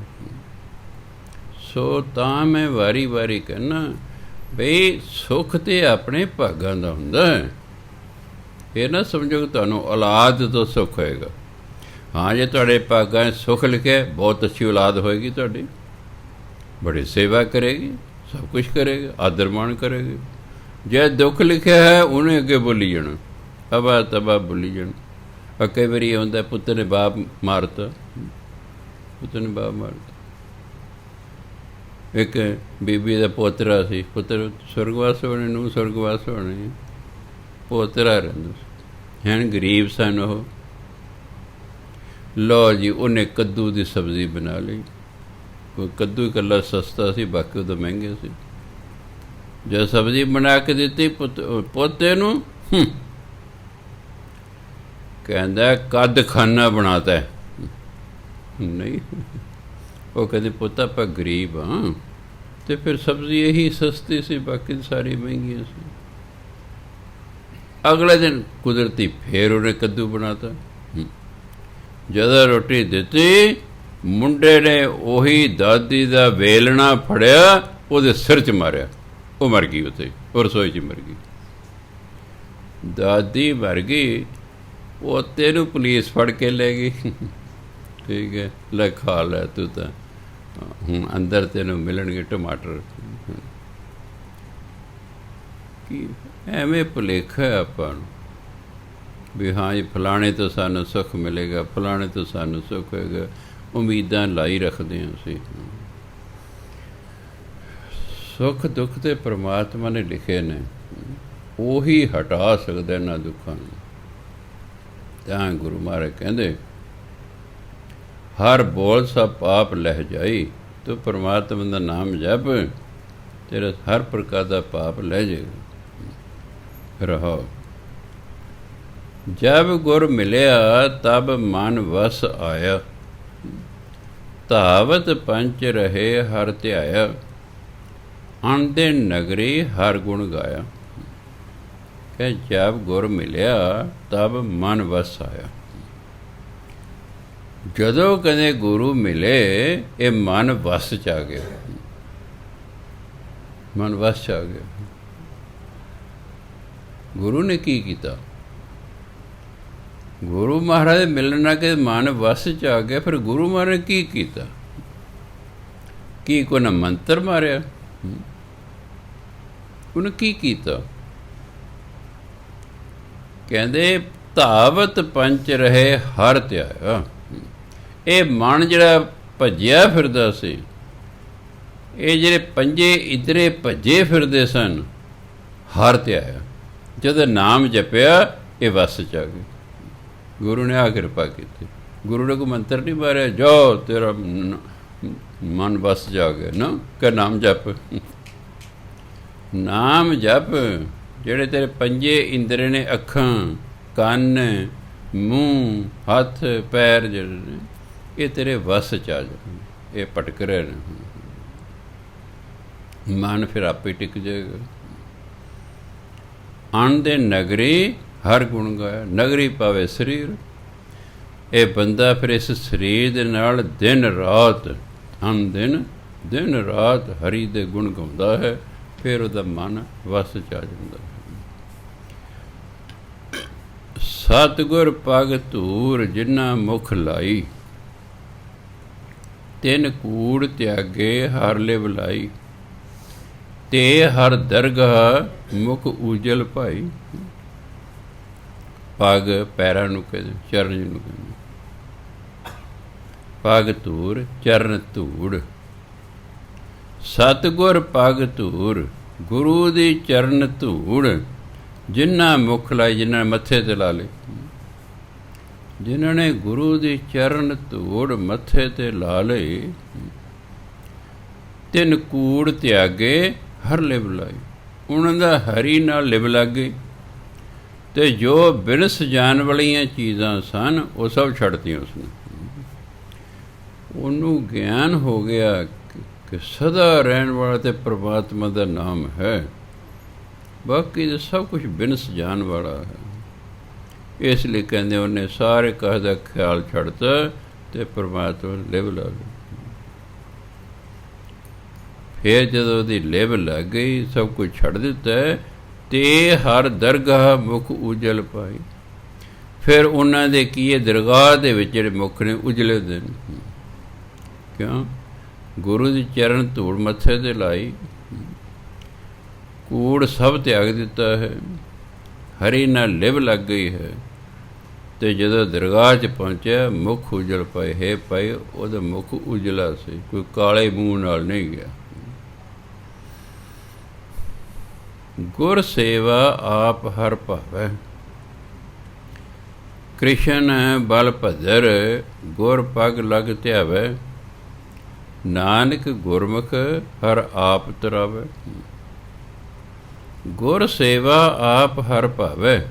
ਗੁਰੂ ਦੀ ਸੇਵਾ ਹਰੀ ਨੂੰ ਚੰਗੀ ਲੱਗਦੀ ਹੈ।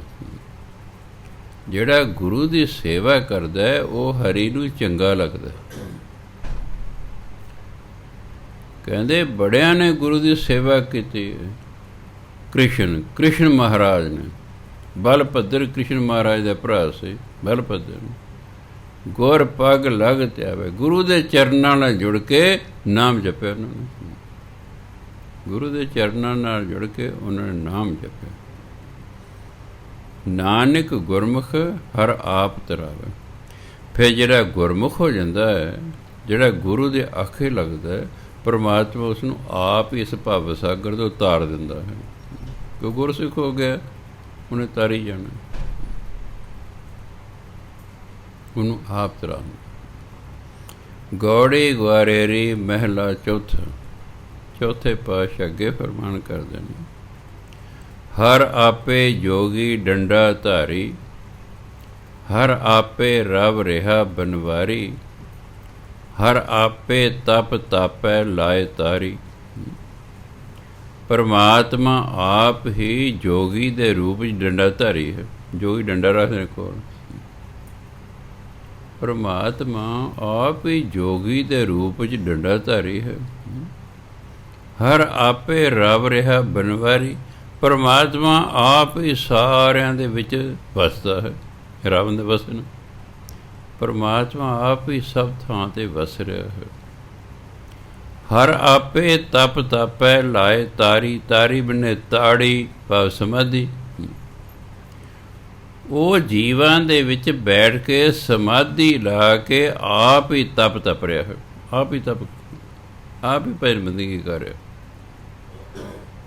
ਸਾਡੇ ਵਿੱਚ ਮੇਰੇ 'ਚ ਬੈਠਾ ਉਹੀ ਬੋਲ ਰਿਹਾ, ਤੁਹਾਡੇ 'ਚ ਬੈਠਾ ਉਹੀ ਸੁਣ ਰਿਹਾ। ਮੇਰੇ 'ਚ ਬੈਠਾ ਉਹੀ ਬੋਲ ਰਿਹਾ, ਤੁਹਾਡੇ 'ਚ ਬੈਠਾ ਉਹੀ ਸੁਣ ਰਿਹਾ ਹੈ। ਦੇਖਣ ਨੂੰ ਮੈਂ ਬੋਲ ਰਿਹਾ ਅਤੇ ਤੁਸੀਂ ਸੁਣ ਰਹੇ ਹੋ।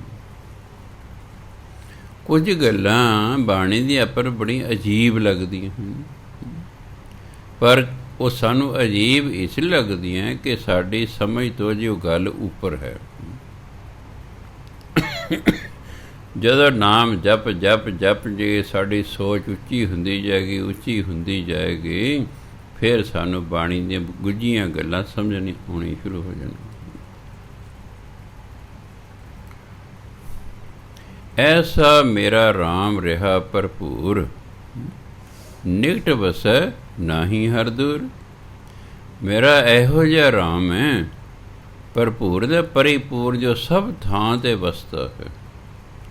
ਮੇਰਾ ਰਾਮ, ਮੇਰਾ ਪਰਮਾਤਮਾ ਸਭ ਥਾਂ 'ਤੇ ਵਸਦਾ ਹੈ। ਨਿਕਟ ਵਸੈ, ਉਹ ਸਾਡੇ ਨੇੜੇ ਹੈ। ਨਾਹੀ ਹਰ ਦੂਰ, ਹਰੀ ਸਾਡੇ ਤੋਂ ਦੂਰ ਨਹੀਂ ਹੈ।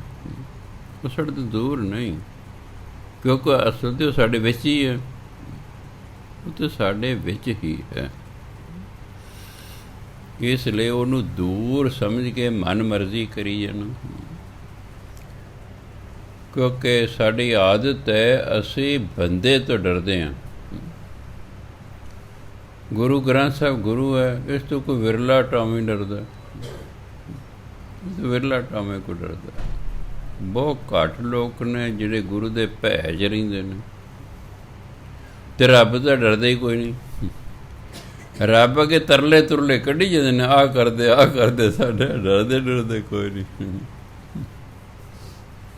ਤੋ ਵਾਰੀ ਵਾਰੀ ਕਹਿੰਦੇ ਵੀ ਪਰਮਾਤਮਾ ਸਭ ਥਾਂ 'ਤੇ ਵਸਦਾ ਅਤੇ ਸਾਡੇ ਨੇੜੇ ਵਸਦਾ, ਉਹ ਦੂਰ ਨਹੀਂ ਵਸਦਾ ਹੈ। ਰਹਾਓ। ਹਰ ਆਪੇ ਸ਼ਬਦ ਸੁਰਤ ਧੁਨ ਆਪੇ, ਹਰ ਆਪੇ ਵੇਖੈ ਵਿਖਸੈ ਆਪੇ, ਹਰ ਆਪ ਜਪਾਏ ਆਪੇ ਹਰ ਜਾਪੇ। ਹਰ ਆਪੇ ਸ਼ਬਦ, ਪਰਮਾਤਮਾ ਆਪ ਹੀ ਸ਼ਬਦ ਹੈ। ਸੁਰਤ, ਆਪ ਹੀ ਸੁਰਤ ਹੈ, ਧਿਆਨ ਜੋੜਨ ਵਾਲਾ ਹੈ। ਧੁਨ, ਜਿਹੜੀ ਸ਼ਬਦ ਦੀ ਧੁਨੀ ਉੱਠਦੀ ਹੈ, ਉਹ ਵੀ ਆਪ ਹੀ ਹੈ। ਉਹ ਆਪ ਹੀ ਸ਼ਬਦ ਹੈ, ਆਪ ਹੀ ਸੁਣਨ ਵਾਲਾ ਹੈ, ਆਪ ਹੀ ਧੁਨੀ ਹੈ। ਹਰ ਆਪੇ ਵੇਖੈ ਵਿਖਸੈ ਆਪੇ, ਪਰਮਾਤਮਾ ਆਪ ਹੀ ਜੀਵਾਂ ਨੂੰ ਵੇਖਦਾ, ਬਣਾਈ ਹੋਈ ਸ੍ਰਿਸ਼ਟੀ ਨੂੰ ਵੇਖਦਾ, ਆਪ ਹੀ ਫਿਰ ਖੁਸ਼ ਹੁੰਦਾ। ਜਿਵੇਂ ਆਪਾਂ ਆਪਣੇ ਬੱਚੇ ਪੈਦਾ ਕੀਤੇ, ਹੁਣ ਵੇਖ ਕੇ ਖੁਸ਼ ਹੋਣੇ ਨੂੰ, ਆਪਾਂ ਘਰ ਬਣਾਇਆ ਨੂੰ ਵੇਖ ਕੇ ਖੁਸ਼ ਹੋਣੇ ਨੂੰ, ਕਿਉਂਕਿ ਅਸੀਂ ਜੋ ਬਣਾਇਆ। ਦੂਜਾ ਕੋਈ ਬਣਾ ਲੇ ਤਾਂ ਕਈਆਂ ਨੂੰ ਸਾੜਾ ਹੁੰਦਾ, ਹਾਏ ਹੋਏ। ਅਰੇ ਮੇਰਾ ਘਰ ਵਧੀਆ ਹੋਣਾ ਚਾਹੀਦਾ, ਦੂਜੇ ਦਾ ਨਹੀਂ ਵਧੀਆ ਹੋਣਾ ਚਾਹੀਦਾ। ਸਾਡੇ ਕੋਈ ਸੁਭਾਅ ਹੀ ਇਹੋ ਜਿਹਾ ਹੈ। ਅਸੀਂ ਦੂਜੇ ਦੀ ਖੁਸ਼ੀ ਨੂੰ ਵੇਖ ਕੇ ਦੁਖੀ ਹੁੰਦੇ ਹਾਂ, ਦੂਜੇ ਦੀ ਅਮੀਰੀ ਨੂੰ ਵੇਖ ਕੇ ਸੜਦੇ ਦੁਖੀ ਹੁੰਦੇ ਹਾਂ, ਦੂਜੇ ਦੀ ਸੁਖੀ ਵੇਖ ਕੇ ਅਸੀਂ ਦੁਖੀ ਹੁੰਦੇ ਹਾਂ। ਸਾਨੂੰ ਇਹ ਗਿਆਨ ਹੀ ਨਹੀਂ ਕਿ ਉਹਦੀ ਆਪਣੀ ਕਿਸਮਤ ਹੈ, ਸਾਡੀ ਆਪਣੀ ਹੈ। ਸਕੇ ਭਰਾ ਨੇ ਅੱਡ ਅੱਡ ਕਿਸਮਤ ਹੁੰਦੀ ਹੈ, ਇੱਕੋ ਜਿਹੀ ਨਹੀਂ ਹੁੰਦੀ ਕਦੇ।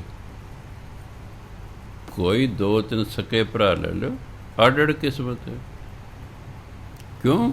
ਉਹਨੇ ਪਿਛਲੇ ਜਨਮਾਂ 'ਚ ਉਹਨੇ ਅੱਡ ਅੱਡ ਕਰਮ ਕੀਤੇ, ਉਹ ਕਰਮ ਉਹਨਾਂ ਦੀ ਕਿਸਮਤ ਬਣ ਗਈ। ਹੁਣ ਈਰਖਾ ਕਰਨ ਨਾਲ ਕੀ ਹੋ ਜਾਏਗਾ? ਈਰਖਾ ਕਰਨ ਨਾਲ ਉਹਦੀ ਕਿਸਮਤ 'ਤੇ ਕੋਈ ਫਰਕ ਨਹੀਂ ਪੈਂਦਾ, ਜਿੰਨੀ ਮਰਜ਼ੀ ਈਰਖਾ ਕਰੀ ਜਾਓ ਤੁਸੀਂ।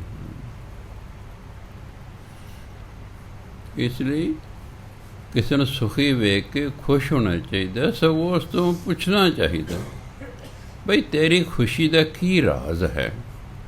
ਤੇਰੀ ਤੰਦਰੁਸਤੀ ਦਾ ਕੀ ਰਾਜ਼ ਹੈ? ਤੇਰੀ ਅਮੀਰੀ ਦਾ ਕੀ ਰਾਜ਼ ਹੈ? ਰਾਜ਼ ਫਾਰਸੀ ਦਾ ਸ਼ਬਦ ਹੈ, ਭੇਦ। ਅਗਰ ਉਹਦਾ ਰਾਜ਼ ਦੱਸਦਾ ਜੀ ਦੂਜਿਆਂ ਨੂੰ ਵਿਆਹ ਕਰਦਾ, ਕੋਈ ਹੈ ਨਾ ਕਾਰਨ। ਸਗੋਂ ਉਹਦੇ ਨਾਲ ਸਾਂਝਾ ਕਰਨਾ। ਜੇ ਨਾ ਕੋਈ ਦੀ ਅਮੀਰੀ ਤੇ ਸੜਨਾ, ਉਹਦੇ ਨਾਲ ਜਾਣਕਾਰੀ ਪਾਓ ਅਤੇ ਉਹਨੂੰ ਫਿਰ ਪੁੱਛੋ ਵੀ ਤੂੰ ਕਿਵੇਂ ਅਮੀਰ ਹੋ ਗਿਆ। ਉਹ ਦੱਸੇ ਮੈਂ ਵਪਾਰ ਕਰਨ ਲੱਗ ਗਿਆ, ਜਾਂ ਮੈਂ ਆਹ ਕੀਤਾ, ਮੈਂ ਉਹ ਕੀਤਾ, ਉਹ ਢੰਗ ਤਰੀਕਾ ਦੱਸੇਗਾ। ਸਗੋਂ ਅਸੀਂ ਦੂਸਰੇ ਦਾ ਫਾਇਦਾ ਉਠਾਉਣਾ। ਕੋਈ ਤੰਦਰੁਸਤ ਹੈ ਵੀ ਯਾਰ ਮੈਂ ਬਿਮਾਰ ਹਾਂ, ਤੂੰ ਤੰਦਰੁਸਤ ਨੇ, ਕੀ ਰਾਜ਼ ਹੈ? ਉਹ ਆਪਣਾ ਖਾਣ ਪੀਣ ਦੱਸੇਗਾ, ਆਪਣੀ ਸੈਰ ਦੱਸੇਗਾ, ਉਹ ਕੋਈ ਦੱਸੇਗਾ ਸਾਨੂੰ। ਇਸ ਲਈ ਗੁਰੂ ਮਹਾਰਾਜ ਕਹਿੰਦੇ ਪਰਮਾਤਮਾ ਆਪੇ ਹੀ ਸ਼ਬਦ ਹੈ, ਆਪ ਹੀ ਸੁਰਤ ਹੈ, ਆਪ ਹੀ ਧੁਨ ਹੈ, ਆਪ ਹੀ ਆਪਣੀ ਬਣਾਈਆਂ ਹੋਈਆਂ ਚੀਜ਼ਾਂ ਨੂੰ ਵੇਖ ਕੇ ਖੁਸ਼ ਹੁੰਦਾ ਹੈ। ਹਰ ਆਪ ਜਪਾਏ ਆਪੇ ਹਰ ਜਪ। ਪਰਮਾਤਮਾ ਆਪ ਹੀ ਜੀਵਾਂ ਦੇ ਵਿੱਚ ਬੈਠ ਕੇ ਜੀਵਾਂ ਤੋਂ ਨਾਮ ਜਪਵਾਉਂਦਾ ਹੈ। ਉਹ ਨਾਮ ਜਪਾਉਂਦਾ, ਜਪੋ ਬਈ, ਅੰਦਰ ਹੀ ਬੈਠਾ। ਉਹ ਜਪਦਾ ਉਹ ਹੈ, ਪਰ ਮੁੱਖ ਸਾਡਾ ਵਰਤਿਆ ਜਾਂਦਾ ਅਤੇ ਲੱਗਦਾ ਵੀ ਹਾਂ ਫਲਾਣਾ ਨਾਮ ਜਪ ਰਿਹਾ। ਜਿਵੇਂ ਗੁਰੂਆਂ ਨੇ ਬਾਣੀ 'ਚ ਲਿਖਿਆ ਕਿ ਬਾਣੀ ਸਾਡੀ ਨਹੀਂ ਹੈ, ਭਾਵੇਂ ਇਹ ਗੁਰਬਾਣੀ ਹੈ, ਇਹ ਗੁਰੂ ਦੀ ਬਾਣੀ ਵੱਜਦੀ ਹੈ, ਪਰ ਨਹੀਂ, ਇਹ ਸਾਡੀ ਬਾਣੀ ਨਹੀਂ, ਇਹ ਤਾਂ ਪਰਮਾਤਮਾ ਦੀ ਹੈ। ਹਾਂ, ਸਾਡੇ ਮੁੱਖ ਰਾਹੀਂ ਇਸ ਸੰਸਾਰ 'ਤੇ ਆਈ ਹੈ ਪਰਮਾਤਮਾ ਦੀ ਬਾਣੀ। ਕਿਉਂਕਿ ਪਰਮਾਤਮਾ ਦੀ ਬਾਣੀ, ਇਸ ਲਈ ਪੰਚਮ ਪਾਤਸ਼ਾਹ ਨੇ ਬਾਣੀ ਨੂੰ ਆਪਣੇ ਤੋਂ ਉੱਪਰ ਸਮਝਿਆ। ਹਾਲਾਂਕਿ ਉਹਨੇ ਹੀ ਬਾਣੀ ਲਿਖੀ, ਉਹਨੇ ਗੁਰੂ ਗ੍ਰੰਥ ਸਾਹਿਬ ਤਿਆਰ ਕੀਤਾ, ਪਰ ਉਹ 1.5 ਸਾਲ ਜਿਉਂਦੇ ਰਹੇ ਗੁਰੂ ਗ੍ਰੰਥ ਤਿਆਰ ਕਰਨ ਤੋਂ ਬਾਅਦ। ਉਹਨਾਂ ਕਦੇ ਵੀ ਗੁਰੂ ਗ੍ਰੰਥ ਦੀ ਬਰਾਬਰੀ ਨਹੀਂ ਕੀਤੀ। ਕਦੇ ਤੁਸੀਂ ਅਕਾਲ ਤਖਤ ਜੱਜ ਨੂੰ ਕੋਠਾ ਸਾਹਿਬ ਕਹਿੰਦੇ, ਉਹ ਕਮਰਾ ਨੂੰ, ਉੱਥੇ ਸੁਖ ਆਸਨ ਕਰਦੇ ਨੇ, ਉਹ ਪਲੰਘ ਡੱਠਾ, ਉਹਦੇ ਹੇਠਾਂ ਉਂਝ ਤਾਂ ਸਾਰੇ ਕਮਰੇ ਚਾਦਰ ਵਿਛਾਈ ਹੈ, ਪਰ ਉਹਦੇ ਹੇਠ ਇੱਕ ਹੋਰ ਵਿਛਾਈ ਹੋਈ ਹੈ। ਬਈ ਪੰਚਮ ਪਾਤਸ਼ਾਹ ਗੁਰੂ ਗ੍ਰੰਥ ਤਿਆਰ ਕਰਨ ਤੋਂ ਬਾਅਦ ਜਿੰਨਾ ਸਮਾਂ ਜਿਵੇਂ ਉਸ ਪਲੰਘ ਦੇ ਹੇਠਾਂ ਹੀ ਸੌਂਦੇ ਸਨ। ਉਹ ਬਾਣੀ ਨੂੰ ਆਪਣੇ ਤੋਂ ਉੱਪਰ ਸਮਝਦੇ ਸੀ। ਇਸੇ ਲਈ ਦਸਮ ਪਾਤਸ਼ਾਹ ਨੇ ਗੁਰੂ ਗ੍ਰੰਥ ਸਾਹਿਬ ਨੂੰ ਬਾਣੀ ਨੂੰ ਮੱਥਾ ਟੇਕਿਆ, ਇਹਨੂੰ ਫਿਰ ਗੁਰੂ ਦਾ ਦਰਜਾ ਦਿੱਤਾ। ਜਿਹਨੂੰ ਆਪਾਂ ਮੱਥਾ ਟੇਕੀਏ, ਸਿੱਧਾ ਜਿਹਾ ਹਿਸਾਬ ਹੈ, ਉਹ ਸਾਡੇ ਤੋਂ ਵੱਡਾ ਹੈ।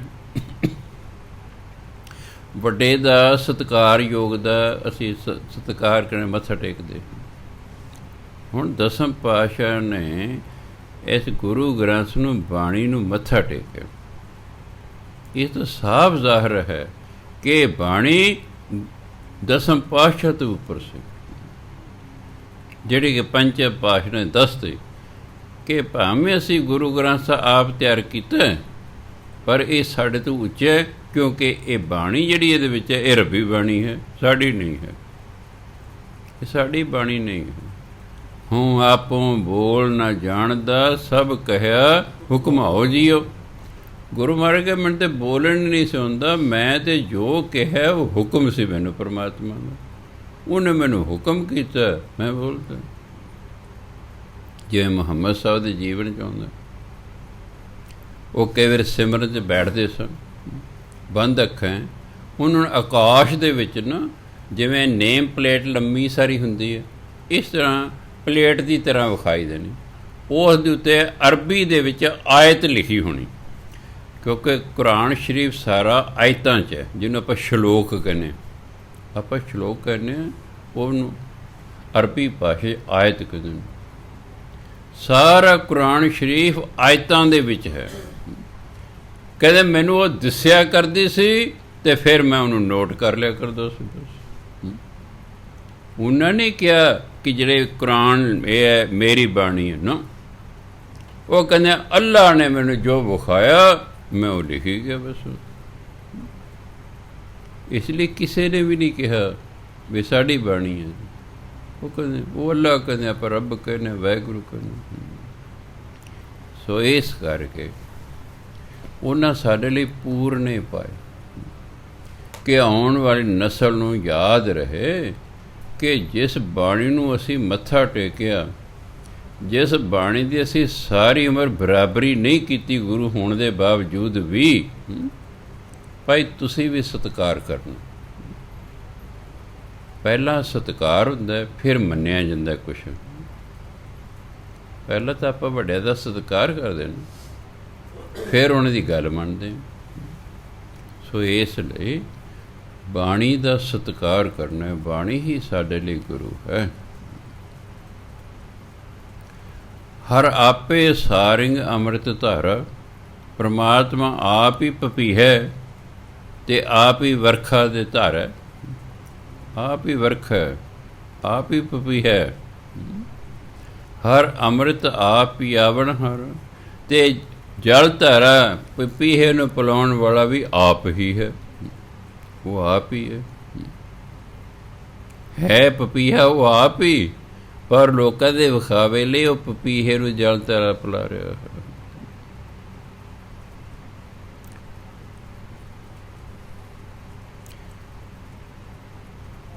ਹਰ ਅੰਮ੍ਰਿਤ ਆਪ ਪਿਆਵਣ ਹਰ, ਹਰ ਆਪ ਕਰੇ ਆਪੇ ਨਿਸਤਰ।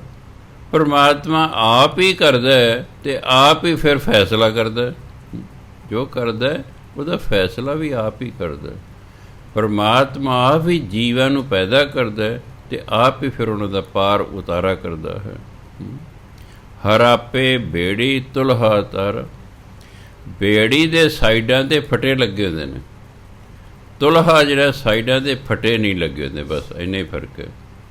ਪਰਮਾਤਮਾ ਆਪ ਹੀ ਬੇੜੀ ਹੈ, ਆਪ ਹੀ ਤੁਲ ਹੈ, ਤਾਰਾ ਆਪ ਹੀ ਤਾਰਨ ਵਾਲਾ ਹੈ, ਬੇੜੀ ਬਿਠਾ ਕੇ ਲੋਕਾਂ ਨੂੰ। ਹਰ ਆਪੇ ਗੁਰਮਤੀ ਨਿਸਤਾਰ। ਪਰਮਾਤਮਾ ਆਪ ਹੀ ਗੁਰੂ ਦੀ ਮੱਤ ਦੇ ਕੇ ਇਸ ਜੀਵ ਦਾ ਪਾਰ ਉਤਾਰਾ ਕਰ ਦਿੰਦਾ, ਪਾਰ ਉਤਾਰਾ ਕਰ ਦਿੰਦਾ।